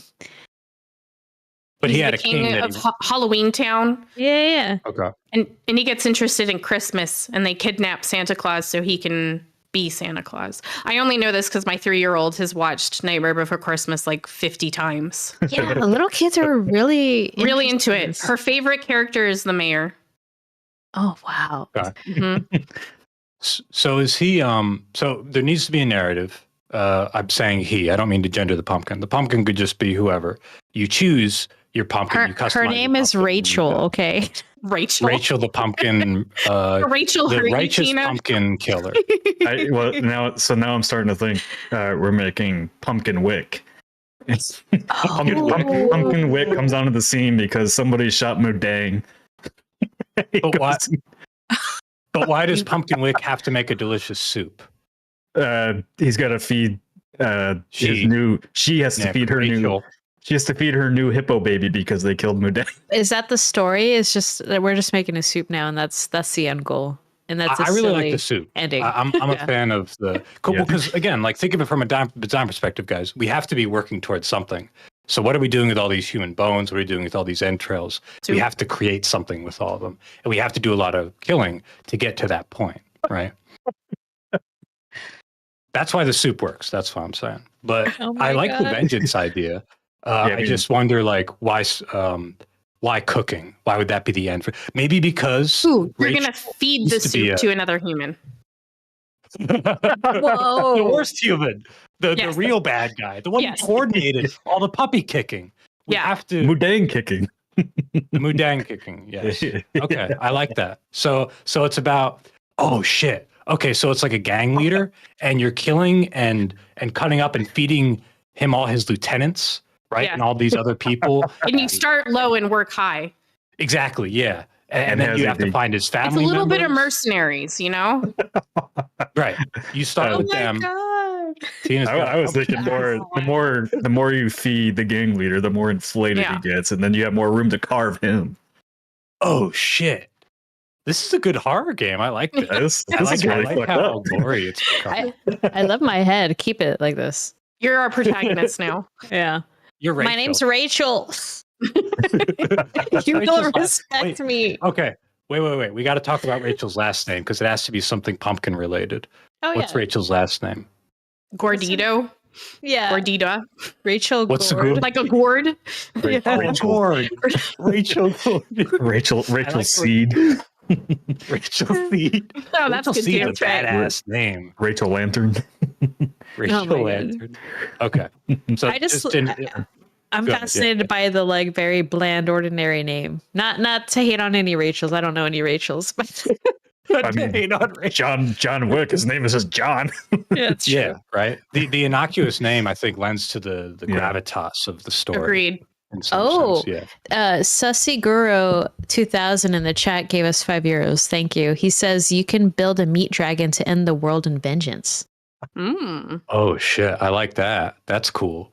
So yeah, you're using your evil magic. Like you can't just do evil magic. You need human parts to build. Why does it have to be a human though? It's awesome. It's just the magic system. It's okay. It's just the magic. You don't have to explain everything. Yeah, Leanne, I feel as our executive producer, we have gotten way out of scope. You have, but that's okay. We're in blue sky zone right now. Oh, okay. So we haven't talked to budget or deadlines. Yeah, we got the Fortnite budget. Hold on. I got it. You have to use humans to make the meat dragon that ends the world. They did say ends the world, right? Before I continue. Yes. Yeah, because these humans, the criminals, right? The lieutenants, the mob boss, they're evil. They're awful. You have to make your evil dragon that ends the world built out of evil meat. So there you go. I'm seeing agreement and nods. I'm green lighting the concept. We're good. Thank you. Yes. Yeah. You need a name for this game, you guys. Yeah, that's true. Oh, that's easy. Pumpkin carving simulator. It's a simulator for everything. I think that might mislead people. That's the point, though, because you would go into the game thinking, "Oh, I'm just carving up. Oh shit, I'm carving up humans. Oh shit, I'm eating them now. I'm making let me take a page from you, Nick. Though, since you're thinking on the business side, what if we go for, instead of the subversion you're describing or the surprise you're describing, what if we went more for the eyebrow raiser, where they read the title and they go, "What?" with human carving simulator, and they go, "What?" and they look in and they. Tina's grimace suggests she does not like that idea, but that's what you're doing. I mean, you're carving. Well, we could also play off of the very famous movie How to Make a Dragon, How to Make a Meat Dragon. Yeah. Oh man, I like that. That's good. Meat dragons. Tina, we could see Tina is now in some sort of bluish shit. evil I know. I'm graveyard looking at this. This is great. with different pumpkin faces. You can and see my headwear. forehead. My forehead's sticking out. Yeah. Oh, my that God. one's good. Oh shit. Oh yeah, this is Rachel. Hey, I'm here to carve. Oh, Jesus. I want I hear to the car move. expand my skill set. I like Rachel's voice. What's your inspiration for this direction with Rachel? I watched a lot of oh my god, I'm so bad with names right now. I don't know. Rachel I looks don't know. great. The OC TV show is my inspiration. Yes. A little bit of like Valley Girl. I like Yeah. it. Paris That's what I kind of Hilton. heard. Yeah. Paris Hilton carving simulator. Mhm. This whole conversation has made me Wait, think about what? those really terrible Leprechaun movies. Oh, I haven't seen those. Oh my But god, you gotta go yeah. watch them. So They're dumb. horror movies, right? They're so dumb.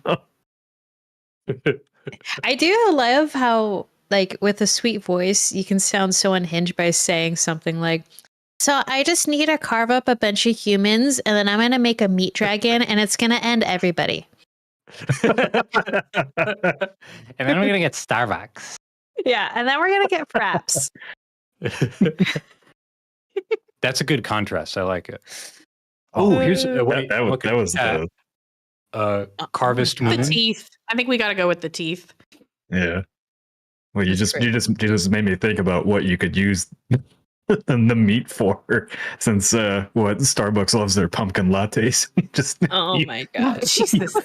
human lattes. Oh, yeah. I Oh, you think could this is call all it very on brand for Halloween. I think this all works. Oh yeah, that's great. like pumpkin spice carving or something like that. Did you You guys know? see in the chat? Someone suggested Carvest Moon. I like that one. Ooh, cute. Yeah.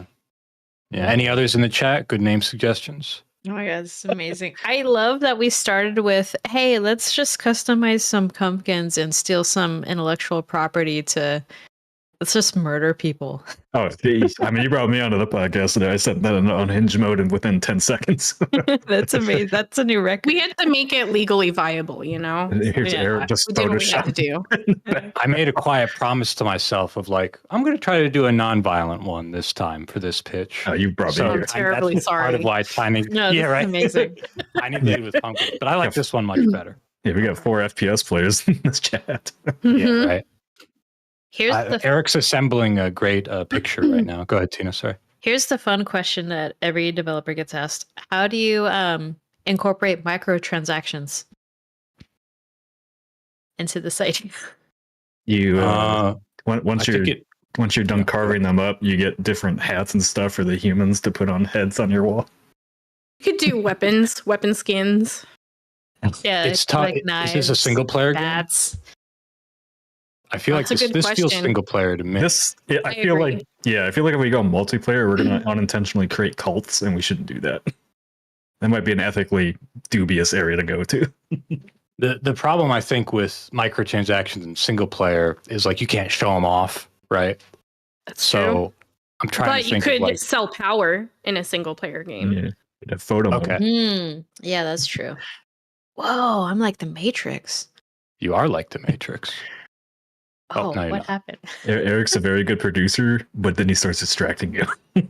I like Which is a bad producer, Eric. All right. That was fun. Damn. Yeah. Okay, what was the name again? Carvest Moon or Pumpkin Carving Simulator or Human Mhm. Carving Simulator, I think was all of them. Harvest I think I Moon. like human carving simulator. Oh my god. It's the point of process very, very quickly, and I think Mike was right. People would see that on Steam and go, "What the hell?" Yeah, That's true. I think so. The Dexter honesty would fantasy be- still exists. What's The that? honesty would be appreciated, I think. Yeah. No. Just, Yeah, that too. As a point of reference, the mortuary assistant sold very well. So Really? That's a game. yeah, All It right. is? Yeah, yeah. It's a horror game. Yahtzee played it What? once. It scared him. and what's Is it on interesting Steam? is the Yeah, it's on Steam. Yeah. I've never heard that of this. title doesn't sound particularly exciting, right? Why would I want to be the mortuary's assistant? That doesn't like. Well, then you look at the It's- screenshot and you go, "What the fuck?" Yeah. That's real. It's like a dude's face with like the pins in his mouth. Yeah, Tina, this game's not for you, man. Just so you know. It got very positive reviews. Yeah. It did really well. Wow. Yeah, there's a market for our human carving simulator. Yeah, Oh my we'd be gosh. good. But we need to plan for at least a year or two out Mm. because it needs to release on Halloween, and this has a lot of time. No, we Leanne, had what do 7 you think days. from an EP's perspective? I think Of the it's project, doable. the I think it's timeline. doable. The scope is very malleable. You know, you can go pretty far. You can keep some stuff a little bit more shallow. So I think there's a good amount of flexibility here. It's a good point you make there, right? Because not every game feels scalable. Nobody goes like, we're going to make an MMO, but it's scalable. Don't worry. We'll tone it Yeah. down. It's like, Yeah, no, it's no. going to be pretty big no matter what. MMO implies a certain base. Right, exactly. Somebody mentioned Ravenous Devils in chat too. That's another game you should check out too. Oh, that's the barber shop that That's also the barber it's shop like for your Sweeney killing Todd, people. basically. Ravenous what? Devils? Ravenous Devils. This Yeah. I played that one briefly. Yeah. Oh, It's pretty wow. gory too. Yes. It's really You throw shit in the grinder, right? I think. Yep. And you grind up, Oh, Oh, it's funny. A horror cooking simulator. They have a GIF on their Steam page that's soup. Yeah. It's a bloody soup. That's Gosh, shit, cool. we got to pivot. Yeah, we have to pivot away. People are going It's to be our like, thing. this is so derivative of Ravenous Devils. They're just doing Ravenous Devils. I know how we do that. We go to the best market available, VR. Oh my no. god. Wow. That is dark. Oh my god. Well, Leanne, it's been a pleasure. Thank you so much for coming on our Yes, podcast. thank you for having me. And sorry about all the technical issues. No, we do it No, live. it's It's what we expect this. Yeah. Awesome. Right. Love to have Yeah. you back when you guys have something to announce. Yeah. Pretty cool. It better not be our Stay game in idea touch. we just came up with. You can't share anything about that. I gotta ask. Unfortunately, I cannot. Okay. Well, You- we'll be waiting. Mike's not even That's- on the press side and try to get it out of you. I got it. Look, man, I got to try fishing, right? You'll say Yeah. no if it's Yeah. no, and find out. All right. Dark Jackal donated $5 and says, "Had a meeting. I'll have to catch this episode later and find out who stabbed Jay." No one stabbed him. Happy Halloween. Jay's alive. Oh my god. Yeah, Jay who is are you alive and gonna healthy. who else are you gonna point at besides the guy that replaced him on this episode? All right. Any costumes? Are you dressing up for Halloween? Would you dress up for work from home? I would. I think that'd be cool. So I might. Actually, I had today off because Turtle Rock's big holiday party every year is its Halloween party. And that has been true since I started. There's costume contest. You have to show up with a costume, food, That's drink, cool. photo booths, dancing. And we have some real cosplayers that show up with some really awesome costumes. So I never show up in the costume contest, but I will be dressing up. I went to a haunted Victorian tea party at the beginning of the year, Ooh. and I had purchased a costume for that. So I was like, okay, I have to use it again. So I'm going to be a Victorian vampire tonight. A Downton Abbey vampire, if you will. That'd My, be cool. Good. my Halloweens have been very cost effective for like the last decade. I just wear a Red Wings sweatshirt. Nice. Oh, nice. There you Yeah, go. I've got a go-to banana suit and sunglasses. I'm the banana from VR chat. There you You go. could Everybody's cosplay. favorite. You you could could start singing cosplay as Banana the, Phone. That's true. Or peanut butter jelly time. Or, Yep. Yeah. Yeah, there's a have well to draw options. from there, aren't you? Yeah, no, you're Yeah. right. You're right. I'll need to look into. Did he have maracas or something in peanut butter jelly time? No. I remember his hands being up, but his hands were circles, if I remember correctly. Yeah. I think there Oh, were I thought he- fists. Thank There you. you go. Maybe they're pom poms. I think Oh, they're yeah. pom poms. Oh my god! Oh wait, no, Eric just thank you, Eric. Now for that's bringing stuck up in my everything head, so- quickly. I know You're right. exactly what we're doing for second win for Halloween. Now we are dressing Yahtzee up in a suit. Amazing. You're gonna make him dance. No. You're going to need to make that into a GIF. Oh yeah. No. Oh, I was thinking of the Family Guy. Okay. Oh yeah. Thank you, Eric. There you go. You have clarified. Applause to Eric, by the way, for everybody, please. He's Yes. so good at bringing the shit up immediately. It's kind of scary how good he is at it. I love it. Lianne, where can people find you on social media? I just recently joined Blue Sky because that's been coming up. I refer to the other social media as that, which will not be named. Yep. So I've gone a lot more quiet there. But yeah, you can find me there, Snowkissed at Blue Sky. Cool. All right. I guess we'll just, since I'm hosting today, I'll do the way I end podcast. Tina, anything else to plug before we wrap it up? We have a Halloween stream coming up on the 31st. We're going to be playing, what were we playing? Amnesia. No. Oh my God. You're playing Amnesia the Bunker. Tina's Yes. playing Amnesia the Bunker. And I would just like to take a minute. Go very ahead, Tina. scared. Go ahead. I am very, Yeah. it's going to be the most boring playthrough we've ever seen. No. You're going to move so slow, or Yes. Here's the thing. I'll just take 1 minute of everyone's time, and please listen. This Halloween podcast, I'm very excited for it. This was a challenge for Jay and me because we wanted to very delicately encourage Tina to step up and do this. It was totally up to her. She didn't have to. But there's the reason I'm mentioning this, there is a real and genuine fear, I think, inside of Tina to play this game. And Tina, please correct me if I'm wrong, is not into horror games and finds them very scary. So what you're going to see... I can't do them either, Tina. You are not alone. Yeah, I struggle too. But Tina stepped up. She's going to do it. So this will not be, I don't know, like a fake out, scary, no. How you watch streams and it's faked. It's not. The creative lead is going to be on too to watch me just suck at his game. The creative lead on Amnesia the Bunker is going to be with us. So it'll be him, Tina, Jay, and me, and you're going to see real fear. And we'll see how far Tina gets. I think she's going to do better than she thinks. I think it's going to be. I don't know, man. I did a trial run and I made it to the beginning after the tutorial, and I was like, I'm out. She was recording. She was recording our Battle Masters episode, and I go to check the footage, and she goes to the tutorial, dies before she even gets into the bunker, and goes, "Yeah, I'm done." Good luck, Tina. I would not agree. I was laughing so hard when I pulled that footage up. I was like, I'm out. We'll see how it goes. I'm gonna play with the lights bright. I'm not gonna eat beforehand. I'm just gonna get ready. Maybe stay away from coffee too. Some adult diapers behind you. All good to go. Yeah. Why not eat? Are you afraid you'll puke out of fear? I'm gonna shit myself. I'm gonna have a bunch of random facts up on the screen too, just to start a conversation. On a long road trip. I'm like, hey, did you know that there's redwoods here in this? There's a rainforest in Oregon.